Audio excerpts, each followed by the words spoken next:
Welcome back to the Kenny B YouTube channel. This RV I am unboxing and giving my first thoughts on the new Lincoln Powercraft 200M 4-in-1 welder. Doesn't seem to be much information on the internet about these yet, so I figured I'd share what I experienced with it, give some initial thoughts, specs, price, and then revisit it again in another 6 to 12 weeks with a follow-up video after I do a fair bit of welding, continuing on with the aluminium toy hauler build. If you haven't seen that, I'll chuck a playlist up here, go check it out. Okay, let's get this thing out of the box and see what's in there.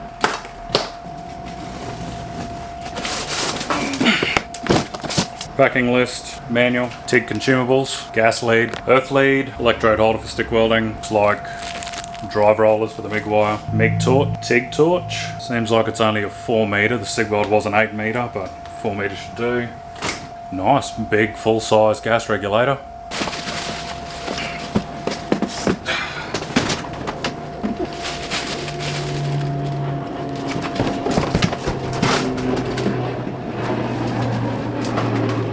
So she's quite a bit bigger than I thought. Hangs over the front of my poor little welding trolley, so I might have to get a bigger one. I'll try and get it set up and turned on. So obviously TIG into the negative for aluminium. Plug off, the cannon plug for the torch, fit the gas hose. So yeah, it's a 4 meter earth lead and it looks like a 4 meter TIG lead. Gas hose was really long, so I'm just going to cut that down. I need to reach the bottle. So I bought mine from Total Tools, $1,999. I paid full price. So by the 4 processes, they mean MIG and flux cord MIG. They actually class that as 2 different processes. And then stick, and then AC DC TIG, which includes lift TIG for the DC and also high frequency for AC, which is pretty handy. It's a 200 amp welder. Somehow it gets it out of a 10 amp plug, which I think is the interesting bit that I want to see how that actually goes. The last welder I had, the Sigweld 205, was a 15 amp plug. Many months later. Welcome back. As you may tell by the haircut, it's now about 12 weeks, 3 months later roughly. Time to share my experiences and likes and dislikes with the Lincoln 4-in-1 200M. I'll get through a bit of it before I fire it up because the fan runs all the time, so it's pretty loud. So it stood up really, really well. I've fairly abused this thing. As you can see behind me here, I'm welding this huge 4.8 meter deck, 2 meters wide, 3 mil alley on the deck. The last few days I've been stitch welding. A 30 mil weld every 300 mil, pretty much non-stop. When it's set around that 120, 130 amp mark, you can get by with welding, you know, stop, start for a fair while, which is really good. I've done a heap of welding on this 6 mil, so this is pushing it really, really hard. This is, you know, 200 amps, 60% frequency, a lot of negative balance to get bulk penetration, and there's not much cleaning. When I'm talking a lot of welding, you know, I completely welded up this drawbar setup with these, I think they're 12 mil plates. So these 2 are welded together and sandwiched and then fully welded onto this 6 mil here. So, you know, it wicks away the heat quite a lot. It was really hard to get the heat into the weld. So the duty cycle at that is at 200 amps, it's only 20%. And they're talking 20% of 10 minutes. So it's literally 2 minutes on and 8 minutes off. So literally sitting there with a stopwatch, welding, stopping, welding, stopping, welding, stopping. I only had this thing go out on over temp once when I was kind of pushing the boundaries a little bit too much. And still no negative effects with the welder. That seemed to be an issue with the SIG weld. Went on over temp pretty easily, and in the end I kind of killed it twice. Probably nothing to do with the welder, it's probably I'm just pushing it too hard. I probably should have a bigger welder. But the next step up from this is, you know, 6, 7, 8 grand or more, so not really feasible for me just building a project at home. Some of the other pros, the big LCD screen's nice. To be able to save jobs is kind of nice. I haven't used it that much because I'm just doing a lot of similar welds, but it's pretty handy if you're going to be switching thicknesses or materials or weld processes quite a lot. The MIG torch is really nice. This nice big Euro style connector. Handpiece is pretty good, so no complaints there. One of the negatives, it's not really a negative, it's just different.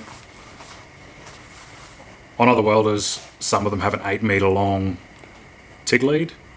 This is only 4 meter.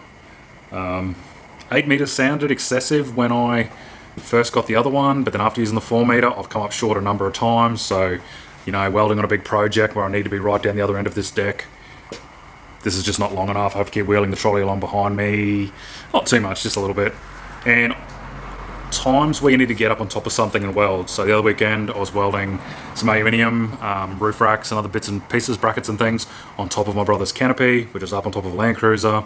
And you know, the 4 meter, by the time you get it up there and you want to, you know, get it around you, get in position where you're comfy and, you know, get the strain off the lead and sit there, yeah, 8 meter would be nicer. Also, this is a good solid TIG torch, no flex head. Look, you can probably get away with it. I used it a couple of times on the other one. You can probably get away with it just by having a short back cap, and you might be able to just get in easily into corners then and get away without the flex head. So it's not really a deal breaker, but just something that would be nice to have. Stock consumables is not something I really use either. I use gas lenses. These ones are from BOC, 2.4mm gas lens, because I'm obviously using a large cup. I can't remember what number that is, number 10 cup. So I'm using big flow for welding big aluminium because I've got about a 15 litre flow rate, and white tip tungsten. So yeah, works pretty well.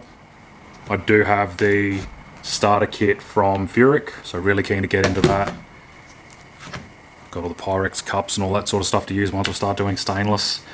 Not going to be for a while because I need to finish this huge alloy project first. One recommendation, if you're going to be swapping over different consumables, you can get a stubby version of these lenses. It has a shorter neck there. Don't do it. I reckon this is half the reason I killed the other one. I reckon a lot of it was my fault. You can see this one, this is the medium. You can see the air gap here. I reckon that dissipates a lot of heat and keeps it away from the head of the torch. It's got this nylon sort of heat collar there, but if you use a stubby, it pushes the cup hard up against over this collar here, and I reckon that was putting a lot of heat into the head of the torch on my other one, and I reckon it was frying some sort of wiring or something in the end of the torch, because what it would do is it would lose arc control and start flaring, and all they did was replace the torch, and it was good, but it died again soon after. So something to be aware of. If you are welding small aluminium and you want to use a spool gun, you can get them for $399. I tried to weld alloy MIG wire through this and I just couldn't get welds that didn't look like bird crap, so not for me. When I looked right into it, a lot of big manufacturing, they use things like 500 amp double pulse MIG welders. They're a whole different level, so I don't think I would have gained much. I've stuck with TIG welding pretty much at the end of the chassis now, finished with all the big 6mm and just onto 3mm, and then even smaller when I get onto the canopy, so kind of on the home straight now. Inside the unit, it's got quite a lot of room. It's got your weld chart inside, different materials, different weld methods, normal tables in there, which is also in the manual. Plenty of room for a decent sized spool, and a nice quick change setup with the drive rollers that it comes with. So you just unscrew that little cap under the tension, pop it out, change your roller back in. So a really clean setup inside. Be prepared, it is quite a long unit. For me, it hangs over the front of this welding trolley, so I'm probably gonna take this top shelf out and bend up a custom shelf on my new little 600mm pan brake over there. Be another project. You can tell how much welding I'm doing. I've got a G-size argon bottle at the back there because I got sick of replacing bottles all the time, so doing quite a lot. Okay, time for a bit of fan noise. I'll try and talk over it.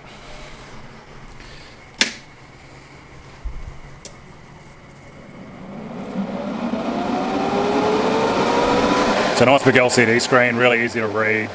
At the moment I'm on TIG high frequency, not pulsing, but I am using square wave to try and get a bit more penetration when I was doing the big stuff. You can do square wave, sine wave, all that sort of normal stuff you'd see. You're pushing menu, you go to TIG lift. It's got your normal stick handpiece, so you can just go to your normal standard stick welding.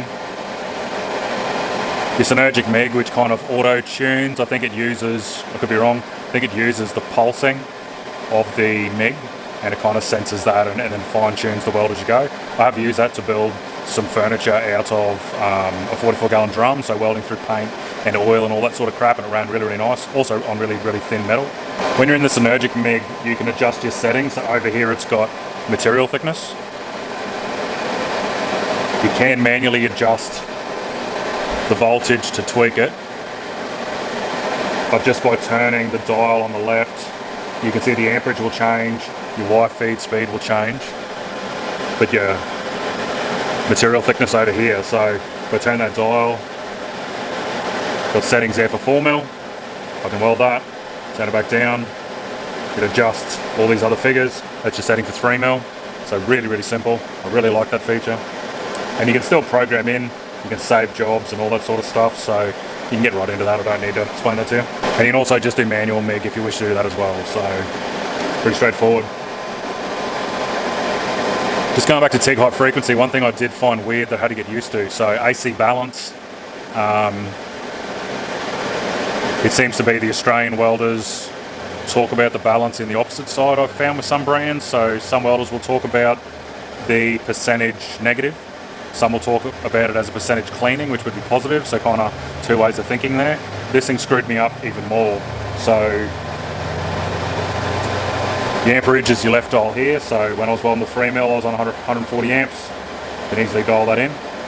On the right hand side, you've got I think it's voltage, balance, and then frequency. These weird little symbols here. So you can, don't know if you can see that one there. It's like a little sine wave, and it's a little negative and positive. And then the variable and the F. So if I push this one in, it talks about balance as a negative and positive. So it only goes -5 and +5. So I don't know what the actual percentage values are. It just, I found that it sits, for me, what I'm welding at the moment, I've got it at -2. I haven't looked into it further to figure out what the actual percentages are, but that's what you've got to work with. It's not percentages, it's just -5 through to +5. So I've just had to play with it and figure that out just by looking at the cleaning mark as I've been welding and adjusting it from there along with penetration. And then go through to the third one, and then there's your frequency. So I've been running that at 120 hertz. You can go down to 50 and up to 250. So I've only really done down to 60 for doing the big stuff. And then up at about 120, I think the highest I've been is about 160 to bring the arc into a sharper cone. So that's about all the settings. I'll shut this fan off so I can talk.